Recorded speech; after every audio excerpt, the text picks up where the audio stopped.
नाज़रीन अस्सलाम वालेकुम। फिर आपके सब्र और तहम्मुल का इम्तिहान लेने के लिए मैं आपके सामने हाजिर हूँ। दो हैं खालिद अहमद ताहिर भट्टी साहब यूके। पहले उन्होंने मेरी तारीफ़ के पुल बांध दिए। वो पुल नहीं जैसे अमेरिका में वो टैंकर लग के वो कार्गो शिप लग के टूट गया, पूरे पुल।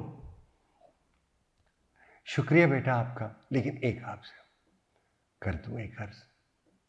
अजीज़ इतना रखो कि दिल संभल जाए, अब इस कदर भी मैं चाहूँ कि दम निकले।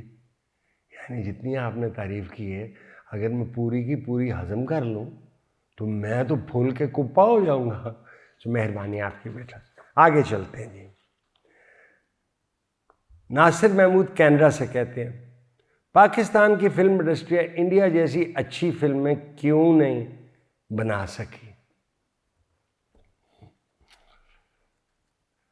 नासिर साहब, एक ज़माने में जब मैंने वकालत शुरू की थी, मेरा भी एक्टर बनने का शौक़ था।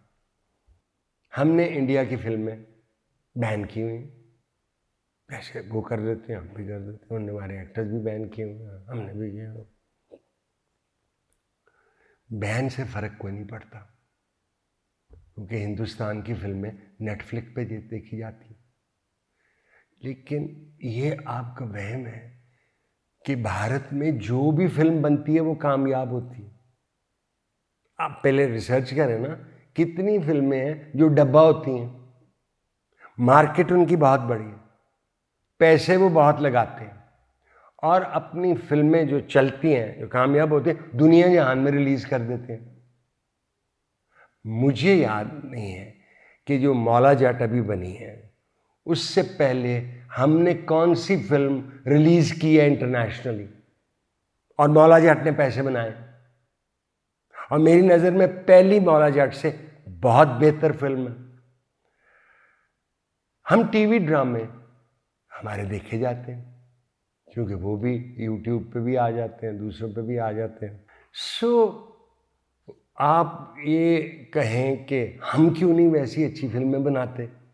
भाई बनाते हैं। मसलन एक फिल्म जॉयलैंड बनी, उसको सेंसर ने इजाज़त नहीं दी, बाहर जाके वो इनाम ले आए। हमारे में तहम्मुल नहीं है, हम देख नहीं सकते उस चीज़ को जिससे हम मुत्तफिक ना हो। ये बिल्कुल ठीक है, सास बड़ी डाडी है, वो बहू से बड़ी ज्यादती करती है, ये बाप ने गुस्सा किया, साले ने गुस्सा किया, वो नंदों ने गुस्सा किया, ये तो हमने यहाँ हम इश्किया फिल्म बनाते हैं, कोको रीना। ठीक है, सो जब तक हम आगे नहीं बढ़ेंगे तो भाई ऐसी फिल्में देखनी पड़ेंगी जो आपको नहीं देखनी पड़ती, और हम भी नहीं जाते फिल्में देखें।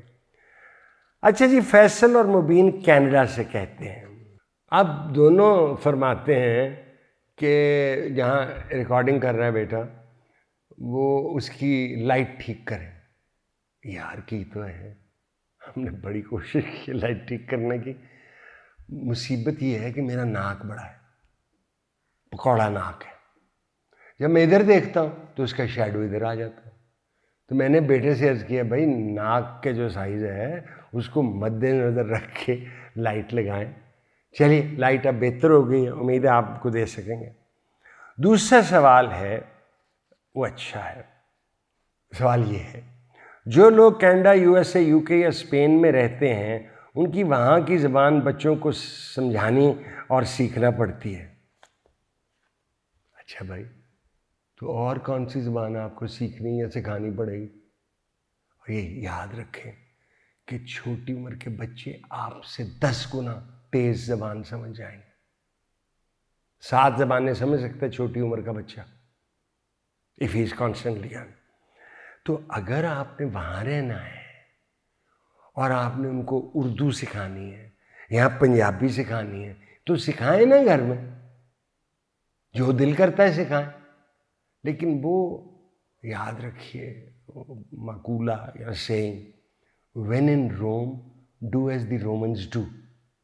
जब आपने तय कर लिया है कि आप, और स्पेन पे हमने 300-350 साल हुकूमत की हुई है। जब मैं हम कहता हूँ तो हम से मुराद पाकिस्तान नहीं है, पुरानी बात है कि हमने की हुई है बरबर। उर्दू की किताबें मैं कम पढ़ता हूँ, इसलिए कौन सी उर्दू की किताब मैं आपको रिकमेंड कर सकता हूँ? अच्छा, एक किताब अपने वक्त में बहुत मुझे, उदास नस्लें, पढ़ें, पढ़ाएं उनको। थोड़ी सी स्लो है, यानी आराम आराम से चलती है। अशफाक अहमद साहब के ड्रामे पढ़ें सारे, उनके अफसाने पढ़ें, उनकी किताबें पढ़ें। मेरा उनकी आखिरी किताब खेल तमाशा थी, पतली किताब है और आपको अच्छा है। मुस्तंदर हुसैन तारड़ साहब जो आजकल टीवी पे दोबारा आ रहे हैं, और वो फुल टाइम मुसन्निफ है, बेहतरीन और बहुत ज़्यादा किताबें लिखी। पढ़ाएं अपने बच्चों को। और ये कोई डिटेक्टिव स्टोरियाँ ना पढ़ाएं। अंग्रेजी में तो बेशुमार है। अगर आपने शुरू करानी है उनको अंग्रेजी, तो मेरे फेवरेट हैं ऑस्कर वाइल्ड। उनका नॉवलेट है the picture of Dorian Gray. वो नावल सिर्फ इतना है कि एक जवान बच्चा है, और लॉर्ड हेनरी वॉटसन भी है उसमें, जो ऑस्कर वाइल्ड महिला खुद है। तो वो अपनी उसकी पेंटिंग होती है, तो वो कहता है कितनी अच्छा हो कि मैं जो कुछ करूं ज़िंदगी में उसका पेंटिंग पे असर हो, मेरे चेहरे पे ना हो। और वही होता है, वो हर किस्म की हरकत करता है, मायूब, लेकिन उसकी जवानी नहीं जाती। तो फिर एक लंबी टेन, अंग्रेजी बहुत अच्छी, कमाल अंग्रेजी है। तो आखिर में आके वो सोचता है कि मैं पेंटिंग ही फाड़ दूं। तो जब पेंटिंग को वो अपनी चाकू या छुरी या डैगर मारता है, तो वो तो नहीं मरती, खुद वो मर जाता है। और उसकी इतनी मनहूस शक्ल बन गई होती है कि सिर्फ अंगूठी से पहचाना जाता है, जो उसकी लाश पे पड़ी होती है।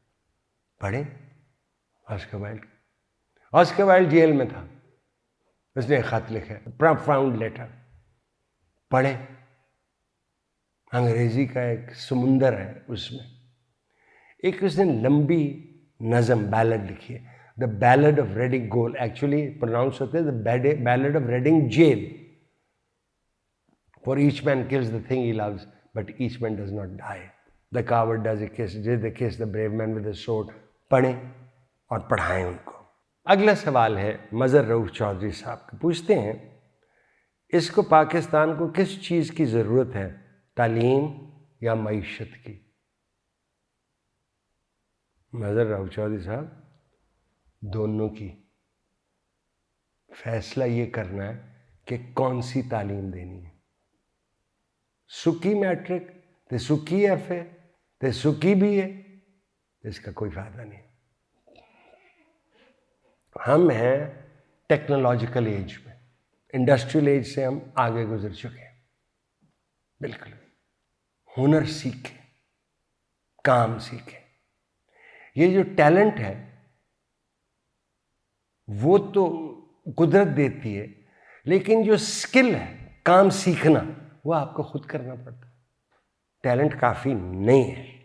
और ये जो लिबरल एजुकेशन है, आर्ट्स, पेंटिंग वगैरह या फ़लसफ़ा भी, ये जो गरीब लोग हैं या लो मिडिल क्लास हैं, उनके बच्चों का काम नहीं। रहने दें अमीरों के पास।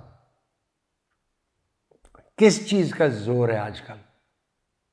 इस वक्त एक चढ़ाई हो रही है, कंप्यूटर जो हद से बढ़ गया है, मसनूई इंटेलिजेंस, आर्टिफिशियल इंटेलिजेंस पे। वो स्किल सिखाएं जिसकी मांग मुल्क में भी हो और मुल्क से बाहर भी। ठीक है जी। उस्मान रहमान साहब ने डम ब्रिगेड ऑफ यूट्यूबर्स किया, सख्त अल्फाज में बात की है। शुक्रिया, आपने मुझे डम ब्रिगेड ऑफ यूट्यूबर्स में शामिल नहीं किया। अभी हो सकता है वो वक्त आए। ये प्रोग्राम एक बरखुरदार की वजह से मैं कर रहा हूँ। देखो भाई उस्मान, मैं एक क्विज प्रोग्राम करना चाहता हूँ, वो नहीं जो हो रहे हैं। हम चाहते हैं कि हम बच्चों को लें, तालिब इल्मों को एमए तक। 6 बच्चे सिर्फ स्टेज पे बैठे, 36 को बुलाएंगे, वो डिप करेंगे, एक जार में। मुबारक हो, माफ़ी चाहते हैं, बैठ जाएंगे स्टेज पे। पहला राउंड होगा मेडले क्विज, बारी बारी पूछो, 25 सवाल या 30 सवाल जितने हम पूछ सकते हैं। उसके बाद होगा फाइनलिस्ट का 2 का 5-5 सवाल। जो जीतेगा, जब तक जीता नहीं, फाइनलिस्ट आ गया। जो उस सवाल का सही जवाब दे उसको 1 लाख रुपए, 10 सवाल पूछूं। जो गलत जवाब दे तो 50,000 काटे जाएंगे, जो वो जीता हुआ होगा उसमें से। 10वें सवाल पे डबल और नथिंग। सही जवाब दो तो जो कमाया हुआ आपने, जो जीता हुआ है, उसका डबल हो जाएगा। गलत जवाब दो तो कुछ नहीं मिलेगा। ये सवाल वो होंगे जो पिछले 3 महीने की अखबारों और रसायल में जो पाकिस्तान में मिलते हैं, या टेलीविज़न पे बातें पूछी जाती। ब्रीफैक्ट्स आता है ना BBC या CNN पे आता है, वो भी ध्यान रखें। 3 लाइनों में वो बताता है कि जी मुल्क के बारे में क्या। सवाल मैं बनाऊंगा इसी दफ्तर में, कम से कम 5,000 सवाल मेरे पास होने चाहिए, और मेरे पास कंप्यूटर हो जो मैं चेंज कर सकूं और सवालों को तकसीम करूं। एक कुछ आसान, एक कुछ मुश्किल, और आखिरी बहुत मुश्किल। बच्चा वो जीतेगा जिसने अखबारें पढ़ी हो और उसका जहन तेज हो, तेज और फुर्तबाजी हो। ये तो नहीं कि मैं सवाल पूछ के तो 2 घंटे बैठा रहूं उसको जवाब देने के लिए। He is got to do it quickly. इसलिए नहीं, बड़ी देर से मैं करने इसलिए नहीं होता कि आमतौर पे चैनल, TV चैनल अगर कोई आइडिया दें, वो कहते हैं कल शुरू कर दो। ये प्रोग्राम कल शुरू नहीं हो सकता। मुझे महीना चाहिए, 1.25 महीना सवाल लिखने में, फिर वो सवाल प्रिंट होंगे, फिर चैनल पे जाएंगे, वो UBS या USB जो भी होती है उसको लेके जाएंगे चेक करके क्या। लेकिन अगर मुझे हल्का सा वहम हो जाए कि बच्चा बहुत तेज जवाब दे रहा है, तो मेरे पास बटन होना चाहिए जो सवाल चेंज कर सकूं। जो आया है वो नहीं, I should be able to change. कोई सिफारिश नहीं, कोई जो बच्चे आएंगे मैं उनसे मिलना ही नहीं चाहता, ना मैं मिलूंगा। ये TV चैनल का काम है बच्चे सिलेक्ट करना। वो सिफारिश मानते हैं तो जम सिफारिश माने। हम USB लेके जाएंगे और हर प्रोग्राम के बाद मजीद सवाल ऐड करेंगे। तो फिर तो हो गया। ये जो प्रोग्राम है कि इधर से टप के उधर चले जाएं या ये गोल गोल, ये मेन नहीं।